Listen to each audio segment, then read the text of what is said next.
ಆತ್ಮೀಯ ಕೇಳುಗರಿಗೆ ನಿಮ್ಮ ರಮಾಶ್ರೀ ನಾಡಿಗೇರ್ ಮಾಡುವ ನಮಸ್ಕಾರಗಳು. ರಮ್ಯ ಕಥಾಲೋಕಕ್ಕೆ ನಿಮಗೆಲ್ಲ ಮತ್ತೊಮ್ಮೆ ಸ್ವಾಗತ. ನೀವೀಗ ಪ್ರೀತಿಯ ತೇರು ಧಾರಾವಾಹಿಯ 113ನೇ ಸಂಚಿಕೆಯನ್ನು ಕೇಳ್ತಾ ಇದ್ದೀರಾ. ಕತೆ ಪ್ರಾರಂಭ ಮಾಡೋದಕ್ಕೂ ಮೊದಲು ಯಾರ್ಯಾರಿನ್ನೂ ಚಾನಲ್ನ ಸಬ್ಸ್ಕ್ರೈಬ್ ಮಾಡಿಕೊಂಡಿಲ್ಲ ಅವರೆಲ್ಲ ದಯವಿಟ್ಟು ಚಾನಲ್ನ ಸಬ್ಸ್ಕ್ರೈಬ್ ಮಾಡ್ಕೊಳ್ಳಿ, ಕಥೆಯನ್ನು ಲೈಕ್ ಮಾಡಿ, ಶೇರ್ ಮಾಡಿ ಪ್ರೋತ್ಸಾಹಿಸಿ. ಈಗ ಕಥೆಯ ಮುಂದಿನ ಭಾಗಕ್ಕೆ ಹೋಗೋಣ. ಮದುವೆ ಮಾತುಕತೆ ಮುಗಿದ ಮೇಲೆ ಮನೆಯ ಗಂಡಸರೆಲ್ಲ ಊಟಕ್ಕೆ ಕುಳಿತಿದ್ದರೆ ವಾರುಣಿ, ಲೀಲಾ ಎಲ್ಲರಿಗೂ ಬಡಿಸುತ್ತಿದ್ದರು. ಅತ್ತೆ, ನಾನು ಊಟಕ್ಕೆ ಬಡಿಸ್ಲಾ? ನೇಹಾ ಲೀಲಾಳನ್ನು ನಿಧಾನವಾಗಿ ಕೇಳಿದಳು. ಏನು ಬೇಡ, ನೀನು ಅಲ್ಲಿ ಇಲ್ಲಿ ಮುಟ್ಟಿ ಹಿಡಿದು ಮಾಡಬೇಡ. ನೀನು ರೂಮಿಗೆ ಹೋಗಿ ಕೂತ್ಕೋ. ಇವ್ರದ್ದೆಲ್ಲ ಊಟ ಆದಮೇಲೆ ಹೇಳ್ತೀನಿ, ಆಮೇಲೆ ಬರುವೆಂತೆ. ತುಸು ಕಠಿಣ ದನಿಯಲ್ಲೇ ಹೇಳಿದರು ಲೀಲಾ. ಅವರಾಡಿದ ಮಾತಿಗೆ ನೇಹಾ ಪೆಚ್ಚಾದಳು. ಹಿತ್ತಲ ಕಡೆಯಲ್ಲಿ ಇದ್ದ ಪಾತ್ರೆ ರಾಶಿಯ ಬಳಿ ನಡೆದಳು. ಪಾತ್ರೆ ತೊಳೆಯಲು ಆರಂಭಿಸುತ್ತಿದ್ದಂತೆಯೇ ಅಲ್ಲಿಗೆ ಬಂದಿದ್ದರು ಲೀಲಾ. ನಾನಿಂಗೆ ಹೇಳಿದೆ ತಾನೇ, ಸುಮ್ಮನೆ ಕೋಣೆಯೊಳಗೆ ಹೋಗಿ ಕುತ್ಕೊ ಅಂತ. ಇದೆಲ್ಲ ಏನು ಮಾಡೋದು ಬೇಡ ನೀನು, ಹೊರಟಾಗಿಯೇ ಹೇಳಿದರು. ಅತ್ತೆ, ಈ ಎಲ್ಲ ಕೆಲಸ ನೀವೇ ಮಾಡ್ತಾ ಇದ್ದೀರಾ, ನಾನು ಇದನ್ನಾದರೂ ಮಾಡ್ತೀನಿ ಬಿಡಿ ಎಂದಾಗ, ನೀನು ಮಾಡಿರೋ ಕೆಲಸನೇ ಬೇಕಾದಷ್ಟಾಗಿದೆ, ಅದನ್ನು ಸರಿ ಮಾಡಿಕೊಂಡ್ರೆ ಸಾಕಾಗಿದೆ, ಸುಮ್ಮನೆ ನನ್ನನ್ನು ರೇಗಿಸ್ಬೇಡ, ಹೋಗೊಳಗೆ ಎಂದರು ಕಠಿಣವಾಗಿ. ಅಲ್ಲೇ ಇದ್ದ ವಾರುಣಿ ಕೂಡ ಮಗಳ ಕಡೆ ದೃಷ್ಟಿ ಹಾಯಿಸದೆ, ದೊಡ್ಡೋರು ಹೇಳಿದ ಮಾತನ್ನು ಕೇಳಲೇಬಾರ್ದು ಅಂತ ನಿಯಮ ಏನಾದರೂ ಮಾಡ್ಕೊಂಡಿದೆಯೋ ಹೇಗೆ? ಸುಮ್ಮನೆ ಅತ್ತಿಗೆ ಹೇಳಿದ ಮಾತು ಕೇಳು ಎಂದರು. ನೇಹಾ ಕೆನ್ನೆ ಮೇಲೆ ಹರಿದ ನೀರನ್ನು ಒರೆಸಿಕೊಂಡು ರೂಮಿನ ಕಡೆ ನಡೆದಳು. ಇದಿಷ್ಟು ಮಾತುಕತೆ ನಡೆದಾಗ ಸುಹಾಸ್ ಅಲ್ಲಿಯೇ ಇದ್ದದ್ದು ಯಾರ ಗಮನಕ್ಕೂ ಬಂದಿರಲಿಲ್ಲ. ನೇಹಾ ಕಣ್ಣು ಒರೆಸಿಕೊಳ್ಳುತ್ತಾ ರೂಮಿನ ಕಡೆ ನಡೆಯುವಾಗ ವಾಗೀಶ ಮಂಜಣ್ಣನ ಬಳಿ, ಮಂಜ, ನಾಳೆಯಿಂದ ಜಗ್ಗು ಮಾಮ, ಸರ್ಸು ಎಲ್ಲ ಇರ್ತಾರೆ. ಮತ್ತು ಇನ್ನೆರಡು ದಿನಕ್ಕೆ ವಾಲಿಜ ಮತ್ತು ಅವಳ ಕುಟುಂಬ ಬೇರೆ ಇಲ್ಲಿಗೆ ಬರುತ್ತೆ. ಅವ್ರ ಮುಂದೆ ನೆನ್ನೆ ನಡೆದ ರಾಧಾಂತ ಎಲ್ಲ ಹೊರಗೆ ಬರೋದು ಬೇಡ ಎಂದು ಹೇಳುತ್ತಾ ಇದ್ದುದನ್ನು ಕೇಳಿ ನೇಹಾಳ ದುಃಖ ಇನ್ನೂ ಹೆಚ್ಚಾಗಿತ್ತು. ಅಳುತ್ತಾ ಕೋಣೆಯ ಒಳಗೆ ಓಡಿದಳು. ಲೀಲಾ ಅಂದ ಮಾತಿಗೆ ಬೇಸರ ಮಾಡಿಕೊಳ್ಳಬೇಡವೆಂದು ಹೇಳಿ ಸಮಾಧಾನ ಮಾಡಲೆಂದು ಬಂದಿದ್ದ ಸುಹಾಸನ ಕಿವಿಗೂ ವಾಗೀಶ ಅಂದ ಮಾತುಗಳು ಬಿದ್ದಿದ್ದವು. ನೇಹಾ ಅಳುತ್ತಾ ಓಡಿ ಹೋಗಿದ್ದು ಕಂಡು ಸುಹಾಸ ಕೂಡ ಬೇಸರಗೊಂಡನು. ಮಂಚದ ಮೇಲೆ ಬೋರಲಾಗಿ ಬಿದ್ದು ಅಳುತ್ತಿದ್ದ ನೇಹಾಳನ್ನು ಕಂಡು ಸುಹಾಸನಿಗೆ ಸಂಕಟವಾಯಿತು. ನಿಧಾನವಾಗಿ ನೇಹಾಳ ಭುಜದ ಮೇಲೆ ಕೈಯಿಟ್ಟನು. ಗಕ್ಕನೆ ನೇಹಾಳ ಅಳು ನಿಂತಿತು. ಎದ್ದು ಕುಳಿತ ನೇಹಾಳ ಕೆನ್ನೆಯ ಮೇಲಿದ್ದ ನೀರಿನ ಕರೆಯನ್ನು ಮೃದುವಾಗಿ ಒರೆಸಿದನು ಸುಹಾಸ. ನೇಹಾ ದುಃಖ ತಡೆಯಲು ಆಗದೆ ಆಸರಿಗಾಗಿ ಸುಹಾಸನನ್ನೇ ಅಪ್ಪಿದಳು. ಒಂದು ಕ್ಷಣ ಅವಳ ಅಪ್ಪುಗೆಯಿಂದ ಕಕ್ಕಾಬಿಕ್ಕಿಯಾದರೂ ಸುಹಾಸ ಅವಳ ಬೆನ್ನನ್ನು ಸ್ನೇಹದಿಂದ ಸವರುತ್ತಾ ಸಮಾಧಾನ ಮಾಡಿದ. ಆ ದೃಶ್ಯ ಕಂಡ ಎರಡು ಜೊತೆ ಕಣ್ಣುಗಳು ನೆಮ್ಮದಿಯ ನಿಟ್ಟುಸಿರು ಬಿಟ್ಟವು. ಎಲ್ಲ ಮಾತುಕತೆ ಮುಗೀತಾಪ? ರಾತ್ರಿ 10ರ ಮೇಲೆ ಮನೆಗೆ ಬಂದ ಮಗನಿಗೆ ಬಾಗಿಲು ತೆಗೆದ ಸೌಭಾಗ್ಯಮ್ಮ ಕೇಳಿದರು. ಹ್ಞೂ ಕಣಮ್ಮ, ಒಂದು ಲೆಕ್ಕಕ್ಕೆ ಮುಗೀತು, ನಡುಮನೆಯಲ್ಲಿದ್ದ ಸೋಫಾದ ಮೇಲೆ ಕೂರುತ್ತಾ ಹೇಳಿದ ಆದಿತ್ಯ. ನೀನು ಮದುವೆ ಮುಗಿಯೋವರೆಗೂ ಕಾಲೇಜಿಗೆ ರಜೆ ಹಾಕ್ತೀಯನಾ? ಸೌಭಾಗ್ಯಮ್ಮ ಕೂಡ ಅಲ್ಲೇ ಕುಳಿತರು. ಇಲ್ಲಮ್ಮ, ಎಕ್ಸಾಮ್ ಹತ್ತಿರ ಬಂತಲ್ಲ, ಪಾಠಗಳು ಸ್ವಲ್ಪ ಬಾಕಿ ಇದೆ, ಗುರುವಾರದ ಮೇಲೆ ರಜೆ ಹಾಕ್ತೀನಿ. ಮದುವೆ ಮುಗಿದ ಮೇಲೂ 1-2 ದಿನ ರಜೆ ಬೇಕಾಗ್ಬೋದು ಎಂದು ಹೇಳುತ್ತಾ ಆಕಳಿಸಿದ. ಸರಿನಪ್ಪ, ಹೋಗು ಮಲ್ಕೋ, ನಿನಗೂ ಸುಸ್ತಾಗಿದೆ ಎನ್ನುತ್ತಾ ತಾವು ಮಲಗಲು ಹೊರಟರು. 1-2 ಹೆಜ್ಜೆ ಕೋಣೆಯ ಕಡೆ ಇಟ್ಟವರು, ಅದಿ, ಯಾಕೋ ಇವತ್ತು ಪೂರ್ತಿ ಅದಿತಿ ತುಂಬ ಸಪ್ಪಗಿದ್ಲು ಕಣೋ. ಯಾವಾಗಲೂ ಎಷ್ಟು ಕಳಕಳಿಯಾಗಿ ನಗ್ನಗ್ತಾ ಇರೋಳು, ಇವತ್ತು ಯಾಕೋ ತೀರಾ ಮಂಕಾಗಿದ್ಲು. ಮಧ್ಯಾಹ್ನ ಸರಿಯಾಗಿ ಊಟ ಕೂಡ ಮಾಡಲಿಲ್ಲ, ರಾತ್ರಿ ಕೂಡ ಏನೂ ತಿನ್ನಲಿಲ್ಲ. ಆರೋಗ್ಯ ಏನಾದರೂ ಹೆಚ್ಚು ಕಮ್ಮಿ ಆಗಿದೆಯೋ ಏನೋ. ಭಾರಿ ಸಂಕೋಚದ ಹುಡುಗಿ, ಮನಸ್ಸಲ್ಲಿರೋದನ್ನು ಬಾಯ್ಬಿಟ್ಟು ಹೇಳೋದೇ ಇಲ್ಲ. ಸ್ವಲ್ಪ ಏನು ಅಂತ ವಿಚಾರಿಸಪ್ಪ ಎಂದರು. ತಾಯಿ ಹೇಳಿದ್ದು ಕೇಳಿ ಆದಿಗೆ ಬೇಸರವಾಯಿತು. ಕೋಣೆಯ ಕಡೆ ಧಾವಿಸಿದ.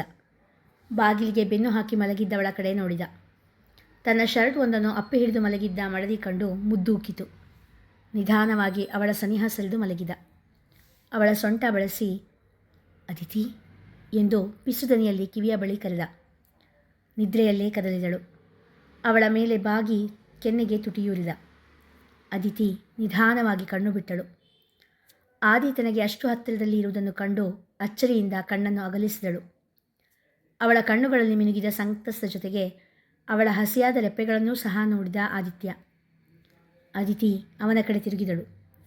ತನ್ನ ಎರಡೂ ಕೈಗಳನ್ನು ಅವನ ಕುತ್ತಿಗೆ ಸುತ್ತ ಹಾರದಂತೆ ಹಾಕಿ ಅವನ ತುಟಿಗೆ ತನ್ನ ತುಟಿ ಸೇರಿಸಿದಳು. ಸಂಕೋಚದ ಮುದ್ದೆಯಾದ ಅದಿತಿ ತಾನಾಗಿಯೇ ಮುಂದುವರೆದದ್ದು ಕಂಡು ಆದಿ ಅಚ್ಚರಿಯಿಂದ ಅವಳ ಅಧರದ ಜೇನ ಸವಿ ಹೀರಿದ. ಅದಿತಿ, ಯಾಕೆ ಊಟ ಮಾಡಿಲ್ಲ?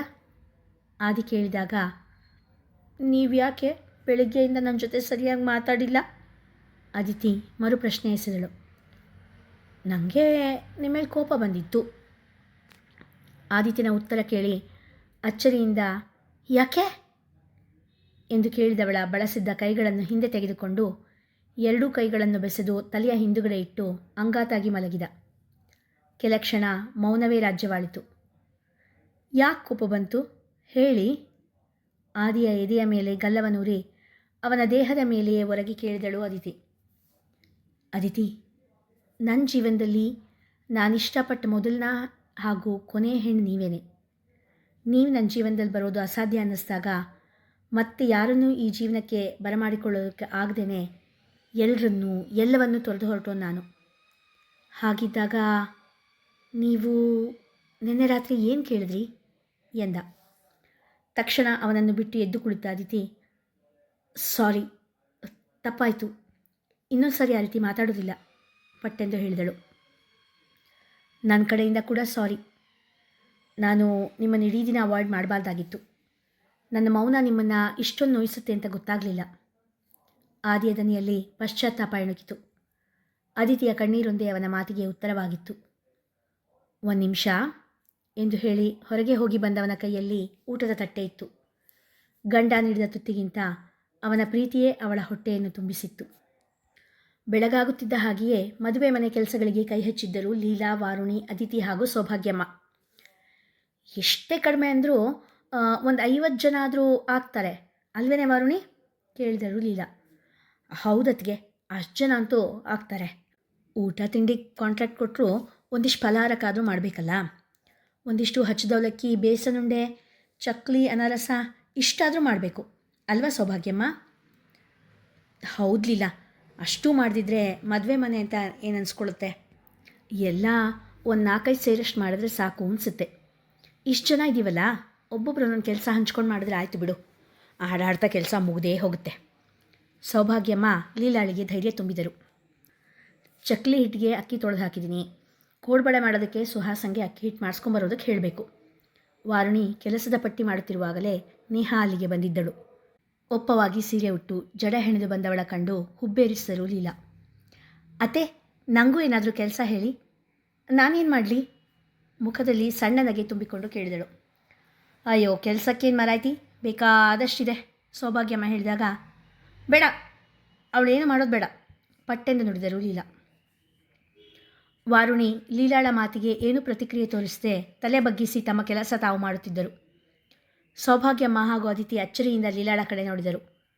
ಅವರ ನೋಟಕ್ಕೆ ಉತ್ತರವಾಗಿ, ಅದು ಮದುವೆ ಮನೆ ಕೆಲಸ ಅಲ್ವಾ, ಅವಳಿಗೇನು ಅನುಭವ ಇದೆ, ಏನಾದರೂ ಹೆಚ್ಚು ಕಡಿಮೆ ಮಾಡಿಬಿಟ್ರೆ ಅಂತ ಲೀಲಾ ಹೇಳಿದಾಗ ಸೌಭಾಗ್ಯ ಸುಮ್ಮನಾದರೂ ಅದೇಕೋ ಅವರ ಉತ್ತರ ಸಮಾಧಾನ ನೀಡಲಿಲ್ಲ. ಅತ್ತೆ, ಆವಾಗಲೇ ಯಾಕೆ ಕರೆದಿದ್ದು ನನ್ನನ್ನು ಎನ್ನುತ್ತಾ ಒಳಬಂದ ಸುಹಾಸ. ಅದೇ ಕಣೋ, ಅಲ್ಲಿ ಚೀಲದಲ್ಲಿ ದಪ್ಪಕ್ಕೆ ಇಟ್ಟಿದ್ದೀನಿ, ಪೇಟೆಗೆ ಹೋಗಿ ಹಿಟ್ಟು ಮಾಡಿಸ್ಕೊಂಡು ಬಾ ಅಂತ ಹೇಳೋಕೆ ಕರೆದೆ. ವಾರುಣಿ ಅಲ್ಲೇ ಅಡುಗೆ ಮನೆಯಲ್ಲಿ ಇಟ್ಟಿದ್ದ ಚೀಲದ ಕಡೆ ಕೈ ತೋರಿದರು. ಸುಹಾಸ ಅಲ್ಲೇ ನಿಂತಿದ್ದ ನೇಹಾಳನ್ನು ನೋಡಿದ. ಹಸಿಯಾದ ರೆಪ್ಪೆಗಳು, ಬಾಗಿದ ಮ್ಲಾನ ಮುಖ ಅಲ್ಲಿ ನಡೆದಿರಬಹುದಾದನ್ನು ತಿಳಿಸಿತು. ನೇಹಾ, ಆ ಚೀಲ ತಗೊಂಡು ಬಾ ಹೇಳಿದವ ಬೈಕ್ ಚಾವಿ ಹಿಡಿದು ಹೊರಗೆ ನಡೆದ. ಹಿರಿಯ ಜೀವಿಗಳು ಯಾರಿಗೂ ಕಾಣದಂತೆ ನಸುನಕ್ಕವು. ಅಕ್ಕ, ಇಲ್ಲಿ ನೋಡೆ, ಈ 2 ಸೀರೆಯಲ್ಲಿ ಯಾವ ಸೀರೆ ತಗೊಳ್ಳಿ? ವಿಡಿಯೋ ಕಾಲ್ನಲ್ಲಿ ಅದಿತಿಯ ಬಳಿ ಕೇಳುತ್ತಿದ್ದಳು ಆದ್ಯ. ಆ ತಾವರೆ ಬಣ್ಣದ ಸೀರೆ ತಗೊಳ್ಳೆ, ಸದ್ಯಕ್ಕೆ ಅದೇ ಟ್ರೆಂಡ್ನಲ್ಲಿರೋದು ಅದಿತಿ ಹೇಳಿದಾಗ ಆದ್ಯ, ನನಗೂ ಅದೇ ಇಷ್ಟ ಆಗಿತ್ತು, ಮತ್ತು ನಿಂಗೂ ಸೆಲೆಕ್ಟ್ ಮಾಡಿಬಿಡು. ತಂಗಿ ಮದುವೆ ಓಡಾಟದಲ್ಲಿ ತಾನು ದೂರ ಇರುವುದು ನೆನೆದು ಬೇಸರವಾದರೂ ಮತ್ತೆರಡು ದಿನಗಳಿಗೆ ಎಲ್ಲರೂ ಇಲ್ಲೇ ಬರುವರೆಂಬ ಖುಷಿ ಅದಿತಿಗಿತ್ತು. ಅಕ್ಕನಾಗಿ ಹೆಚ್ಚು ಜವಾಬ್ದಾರಿ ತೆಗೆದುಕೊಂಡು ಮದುವೆ ಕೆಲಸ ಮಾಡುತ್ತಿದ್ದಳು ಅದಿತಿ. ಏನಮ್ಮ ಮದುಮಗಳೇ, ನಾವು ಎಲ್ಲ ಇಲ್ಲಿದ್ದೀವಿ, ನಮ್ಮ ನೆನಪಿದೆಯೋ ಇಲ್ವೋ ಹಾಸ್ಯವಾಗಿ ಕೇಳಿದ ಆದಿ. ಭಾವ, ನಿಮ್ಮನ್ನು ಹೇಗೆ ಮರೆಯೋಕ್ಕಾಗುತ್ತೆ ಎಂದವಳ ಎದೆಯಲ್ಲಿ ಸಣ್ಣ ಛಳಕು. ನಿಮ್ಮನ್ನು ಮರೆತರೆ ನನ್ನ ಅಕ್ಕ ನನ್ನನ್ನು ಸುಮ್ಮನೆ ಬಿಡ್ತಾಳಾ? ತಕ್ಷಣವೇ ಸುಧಾರಿಸಿಕೊಂಡಿದ್ದಳು. ಅಂತೂ ಅಕ್ಕಂಗೋಸ್ಕರ ಭಾವನ ನೆನಪಲ್ಲಿ ಇಟ್ಕೊಂಡಿದ್ಯಾ ಅನ್ನೋ? ಹ್ಞೂನಮ್ಮ, ಮನ್ಸು ಕದಿಯೋನು ಬಂದಮೇಲೆ ನಾವೆಲ್ಲ ಎಲ್ಲಿ ನೆನಪಿರ್ತೀವಿ? ಆದಿ ನಾದಿನಿಯನ್ನು ಸ್ನೇಹಭಾವದಿಂದ ರೇಗಿಸುತ್ತಿದ್ದ. ಭಾವ, ಇದು ನೀವೇನಾ? ಅಕ್ಕನ ಮದುವೆ ಆಗುವಾಗ ಮಾತು ಬರುತ್ತೋ ಇಲ್ವೋ ಅನ್ನೋ ಹಾಗಿದ್ರಿ, ಈಗ ನೋಡಿದ್ರೆ ನನ್ನ ಬಾಯನ್ನೇ ಮುಚ್ಚಿಸ್ತಿದ್ದೀರಾ? ಆದ್ಯ ಕೂಡ ಮಾತಲ್ಲಿ ಹಿಂದೆ ಬೀಳುವವಳಲ್ಲ. ಮೊದಲ ಪ್ರೀತಿಯನ್ನು ಪೂರ್ತಿಯಾಗಿ ಸಮಾಧಿ ಮಾಡಿದ್ದರೂ ಅದೊಂದು ಸಣ್ಣ ಸಿಹಿ ನೋವಾಗಿ ಆದ್ಯಳ ಮನದ ಮೂಲೆಯಲ್ಲಿ ಇದ್ದೇ ಇತ್ತು. ನಿನ್ನ ಭಾವ ಆಗಿ ಇಷ್ಟು ಕೂಡ ಮಾತು ಕಲಿದಿದ್ರೆ ಹೇಗಪ್ಪ ಎಂದಾಗ, ಭಾವ, ಇಲ್ಲಿ ಸ್ಟೀವ್ ಇದ್ದಾರೆ, ಅವ್ರಿಗೆ ಫೋನ್ ಕೊಡ್ತೀನಿ ಎನ್ನುತ್ತಾ ಅವರಿಬ್ಬರ ಪರಿಚಯ ಮಾಡಿಸಿದಳು. ಪರವಾಗಿಲ್ಲ ಕಣೋ ಸುಹಾಸ, ನಾನೇನೋ ಅಂದ್ಕೊಂಡಿದ್ದೆ, ನೀನು ಚುಪಾರಿಸ್ತುಮ್ಮೋ. ನೀನು ನೇಹಾನ್ ಪ್ರೀತಿಸ್ತಾ ಇದ್ದಿದ್ದು ಯಾರಿಗೂ ಗೊತ್ತಾಗಲೇ ಇಲ್ಲ ನೋಡು. ಹಿಟ್ಟು ಮಾಡಿಸಲು ಹೋಗಿದ್ದ ಸುಹಾಸ್, ನೇಹ ಇಬ್ಬರು ಮನೆಯೊಳಗೆ ಬಂದಾಗ ಆಗಷ್ಟೇ ಊರಿನಿಂದ ಬಂದಿದ್ದ ಜಗ್ಗು ಮಾಮ ಹೇಳಿದ. ಅವರ ಮಾತನ್ನು ಕೇಳಿ ಒಬ್ಬರ ಮುಖ ಒಬ್ಬರು ನೋಡಿಕೊಂಡ ನೇಹ, ಸುಹಾಸ್ ಜಗ್ಗು ಮಾಮನ ಕಡೆ ನೋಡಿ ಸಣ್ಣಗೆ ಮುಗುಳು ನಕ್ಕರು. ಹಿಟ್ಟಿನ ಚೀಲ ಒಂದು ಕೈಯಲ್ಲಿ ಎತ್ತಲಾಗದೆ ಕಷ್ಟಪಡುತ್ತಿದ್ದ ನೇಹಾಳ ಕೈಯಿಂದ ಸುಹಾಸ್ ಹಿಟ್ಟಿನ ಚೀಲ ತೆಗೆದುಕೊಂಡಾಗ, ಓ ನೋಡ್ರಪ್ಪ, ಹೆಂಡ್ತಿನ ಹೆಂಗೆ ರಾಜ್ಕುಮಾರಿ ನೋಡ್ಕೊಂಡು ಹಾಗೆ ನೋಡ್ಕೊಳ್ತಾನೆ, ಜಗ್ಗು ಮಾಮ ಜೋರಾಗಿ ನಗುತ್ತಾ ಹೇಳಿದಾಗ ಮಂಜಣ್ಣ, ವಾಗೀಶ ಇಬ್ಬರು ಬಲವಂತವಾಗಿ ನಗುವನ್ನು ಮುಖದ ಮೇಲೆ ಎಳೆದುಕೊಂಡರು. ಇಲ್ಲಿಗೆ ಇಂದಿನ ಸಂಚಿಕೆ ಮುಗಿಯಿತು. ಮುಂದಿನ ಕಥೆ ಮುಂದಿನ ಸಂಚಿಕೆಯಲ್ಲಿ. ಕಥೆ ಇಷ್ಟವಾಗಿದ್ದರೆ ಕಥೆಯನ್ನು ಹೆಚ್ಚು ಜನರಿಗೆ ಶೇರ್ ಮಾಡಿ, ಲೈಕ್ ಮಾಡಿ, ಹಾಗೆ ಕಮೆಂಟ್ ಸೆಕ್ಷನಲ್ಲಿ ನಿಮ್ಮ ಅಭಿಪ್ರಾಯ ತಿಳಿಸಿ ಪ್ರೋತ್ಸಾಹಿಸಿ. ಧನ್ಯವಾದಗಳು.